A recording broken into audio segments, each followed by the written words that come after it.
Radhe Radhe friends. कुछ videos में मैंने आपको गीता के कुछ श्लोक से बताए हैं। उसमें कुछ श्लोक में भूमिका में बताया गया है कि रियल में गीता किन व्यक्तियों को समझ में आ सकती है।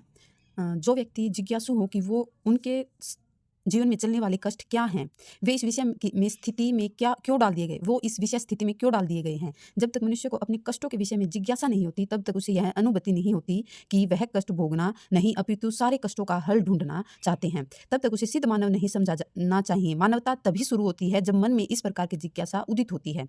ब्रह्म सूत्र में इस जिज्ञासा को ब्रह्म जिज्ञासा कहा जाता है, अर्थात ब्रह्म जिज्ञासा। मनुष्य के सारे कार्यकलाप असफल माने जाने चाहिए यदि वह परब्रह्म के स्वभाव के विषय में जिज्ञासा न करे। अतः जो लोग यह प्रश्न करना प्रारंभ कर देते हैं कि वे क्यों कष्ट उठा रहे हैं या वे कहाँ से आए हैं और मृत्यु के बाद कहाँ जाएंगे, वे ही भगवत गीता को समझने वाले सुपात्र विद्यार्थी हैं।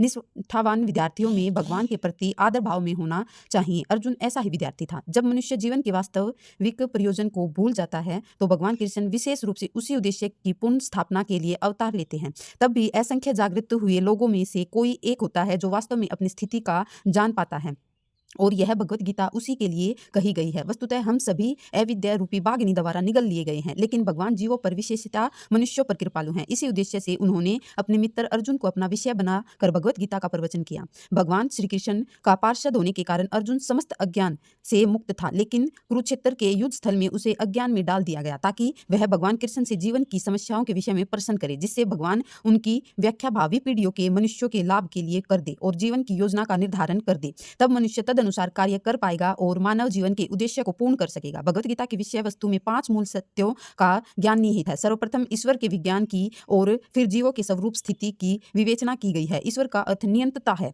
जीवों का अर्थ है नियंत्रित। यदि जीव यह कहे कि वह नियंत्रित नहीं अपितु स्वतंत्र है तो वह पागल है।